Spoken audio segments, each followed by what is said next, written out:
आप लोग विपक्ष का भरोसा जीतने में कामयाब क्यों नहीं हो पाए?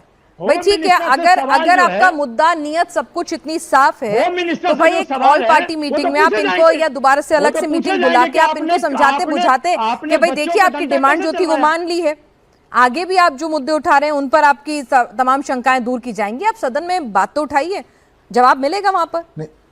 नहीं पिनाज जी, कैसे भरोसा जीतेंगे आप जब शिक्षा की बहस पर अभी आप ही की डिबेट में पुलवामा से लेकर पहलगाम तक की चर्चा हो जाएगी, तो क्या चर्चा करना चाह रहे हैं हम? मैं आपके बीच में नहीं बोला नवल जी, नवल जी आपके बीच में नहीं बोला। देखिए सिद्धार्थ जी बिल्कुल शांति से बैठे रहे, ये अच्छी डिबेट देखिए ना, तर्कसंगत डिबेट होगी ना तो जनता को भी कुछ पॉइंट्स मिलेंगे कि भाई कौन क्या कह रहा है और किसके हक की बात कर रहा है। तो जवाब ले लीजिएगा। तो अरे मेरी बात बोल टर्न आएगा तो आपका भी लूंगी। हाँ देखिए पिनाज जी, आज देश के विपक्ष का जो चाल चरित्र चेहरा है वो देश के लोगों के सामने है। मैं बड़ी गंभीरता से कहता हूं, देश के युवा को चाहिए कि कठोर कानून बने, शिक्षा व्यवस्था पर अच्छी बहस हो, सदन में चुने हुए सभी सांसद आए, मंथन करें। वो होने से क्यों रोका जा रहा है? क्यों रोका जा रहा है? आज देश के सदन की मांग है, इससे ज्यादा बड़ा विषय क्या हो सकता है? युवा टकटकी लगाए देख रहा है कि संसद में हमारे सांसद जिनको हमने अपने क्षेत्रों से भेजा है वो अच्छे अच्छे सुझाव लेकर के आएंगे, अच्छी चर्चा करेंगे, कठोर कानून बनाएंगे। सरकार उस कानून को पेश कर चुकी है, टेबल कर चुकी है, विपक्ष से आग्रह करे जा रही है, हाथ जोड़ करके विनती करे जा रही है, ऑलिव ब्रांच जिसको कहते हैं वो हम दे चुके। उसके बाद भी ये तो आपका जो मंशा थी वो तो स्पष्ट आ गई ना। मैं आपको दूसरी बात भी बताता हूं पिनाज जी, 19 तारीख को बीएससी हुई।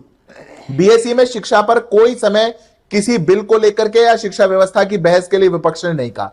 20 तारीख से इस बात की शुरुआत करी गई कि शिक्षा व्यवस्था पे बहस होनी चाहिए। सरकार जब बहस के लिए तैयार हो गई तो कह दिया गया पहले इस्तीफा होना चाहिए। अब इस्तीफा भी हो चुका तो सरकार ने कहा आप बहस कर लीजिए, अब आप पहलगाम और पुलवामा चले जाएंगे। ये थोड़ी तरीका है देश की संसद को चलाने का, ये लोकतांत्रिक तरीका नहीं हो सकता। अगर विपक्ष इस बात को ठान ले कि हम संसद को चलने आपने टर्न का वेट कीजिए। सभी लोग इसमें पूरे मेरे पैनल की मैं रिस्पेक्ट करती हूँ कि कोई किसी के बीच में नहीं बोल रहा है, सिर्फ आप ये काम कर रहे हैं। आप भी ना करें तो अच्छा लगेगा, पैनल साफ सुथरा और एक तर्कसंगत लगेगा, है ना। रुक जाइए, आपका नंबर आएगा। सिद्धार्थ जी देखिए पिनाज जी, देश की शिक्षा व्यवस्था बहुत गंभीर विषय है। सभी स्टेट्स का, सेंटर का इस शिक्षा व्यवस्था को सुदृढ़ करने में अपना बहुत बड़े योगदान और अहम भूमिका है। इस भूमिका की सदन में चर्चा होना आवश्यक है। अब हम चर्चा के लिए भीख मांग रहे हैं, युवाओं के लिए भीख मांग रहे हैं, क्या करें? और सदन में कानून ले आए, क्या करें? और सरकार इतना कठोर कानून बना ले, क्या करें? और पर विपक्ष का अपना एजेंडा अगर खत्म नहीं होगा पिनाज जी, तो ये दिखाता है कि ये युवाओं के लिए कितनी गंभीरता के साथ प्रश्न उठा रहे थे। कोई गंभीरता नहीं है, देश का युवा टकटकी लगाए देख रहा। ठीक है, डॉक्टर अजीज खान साहब, आप बहुत ही सीजन पॉलिटिशियन हैं, आप सीनियर हैं, आप भी जानते हैं कि ठीक है दबाव बनाने के अपने तरीके होते हैं। आपने सदन नहीं चलने दी जब मानसून सत्र शुरू हुआ, बॉयकॉट किया ऑल पार्टी मीटिंग का, उसके बाद सड़क से लेकर जो अपनी मांगे थी उसे मनाने में आप कामयाब भी हुए हैं। ठीक है, विपक्ष का, सीजेपी का दबाव काम आया।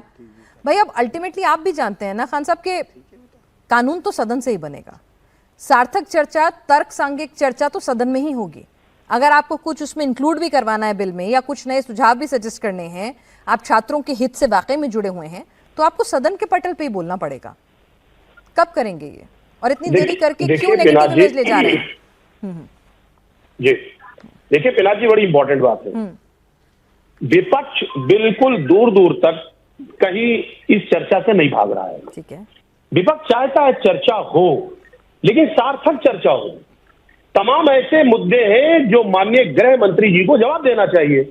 AK-47, क्या हमारे देश के जो छात्र हैं, हमारे आपके बच्चे हैं, उन पर AK-47 से वार किया गया, क्या ये जायज? पायलट गन से जो उन पर चलाया गया गोली चलाई गई, क्या वो जायज?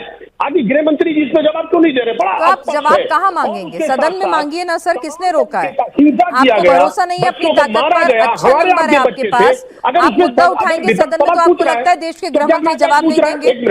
0 आर भी होता है सर। देखिए पिनाज जी, जब मैं बोलता हूँ तो आप मैं पूछ रही हूँ सर, मैं चाहती हूँ कि चर्चा हो। हम सबके टैक्स पेयर का पैसा है, एक सदन की कार्रवाई स्थगित होती है, करोड़ों का नुकसान होता है। सर हम चाहते हैं चर्चा हो, इसलिए पूछ रही हूँ कि आप बताइए ना कि तरीका क्या हो, सुझाव दीजिए। हमें कह रहे हैं सुझाव दीजिए सर, कैसे चर्चा हो? जो समस्या देश की है, बच्चों की है, उसमें तो डिस्कशन। हाँ सर, तो बताइए ना कैसे चर्चा हो, मुझे बताइए। मैं उसी बात को कह रहा हूँ।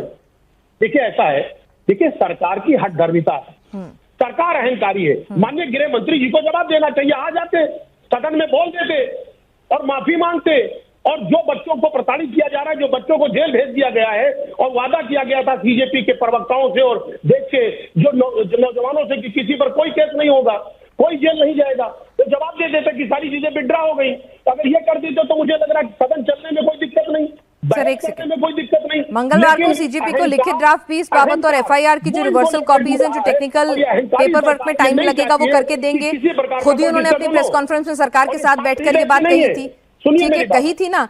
अब रही बात जो बिहार का मुद्दा है, रही बात जो पैलेट गन का मुद्दा है, ठीक है, आप उठा रहे हैं, बिल्कुल आपका हक है भैया, विपक्ष है, उठाना चाहिए।